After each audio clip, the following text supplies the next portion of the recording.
ما دا احساس دی چې زمونږ دا قوم اوس هغه شانتې پخوانی پاتې نه دی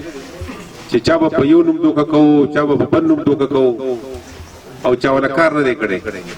تش توشي پاتې کړي دي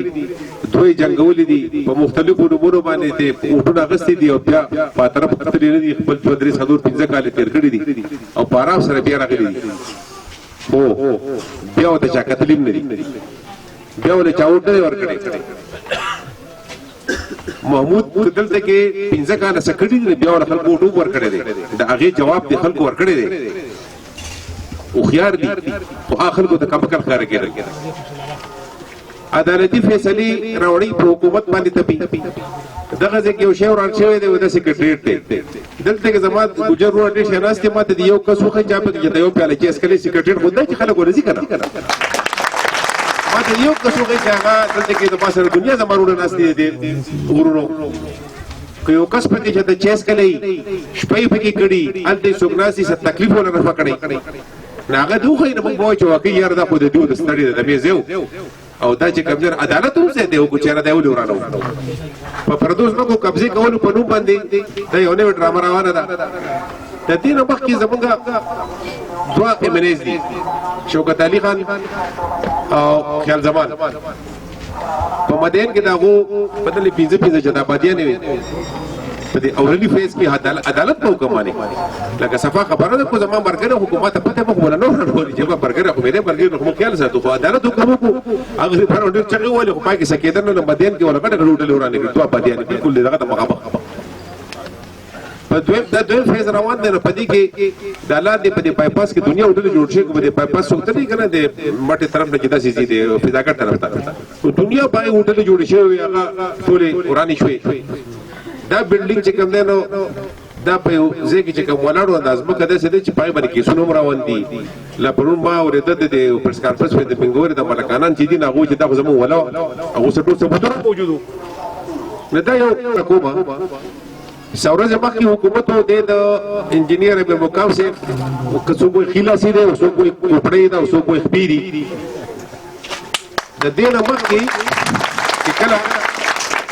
د جنرال صاحب حکومت او هغه به وایي دا سړی زما رور دی انجینیر صاحب داسې وایي که نه او دې انجینیر صاحب د ټوله صوبه واله وه د دې جلات د خپل ګوجر روڼو سره په هغه وخت کې ولې غم نه خورېده چې دا بجلي نه وه موږ په دې تېرو 7 کالو کې بجلي راوسته ټول ګواه دي ځکه هغه غمخواري دې سره نه وایي چېرې زما دا رونه دي ګوجر او دا غریبانان په مد حال اوسېږي سړک ورته نه سړکونه نه دا اوس دې کې دي جوړېږي تاسو په خپل وینئ پکې ټول مشرانو ته د 7 کالو خبره ده څه د 7 کالو مخکې خبره نه ده 2 کالو خبره ده د 7 کالو خبره ده نو عجیبه خبره ده په ترقۍ کې روډ نه چې راځه زه له کار وکړم په شیطانۍ کې روډ شي نو په دې خبره باندې ټول پوه دي دا کاکیان نه دي په تېره ورځو کله بدل څوک د انګا نه راوستي څوک د پنګا نه راوستي چې کوم سیاسي مخالف دي زمونږ ظاهر دا خو سیاسي مخالف دي هغه خو لګیا دي چېرې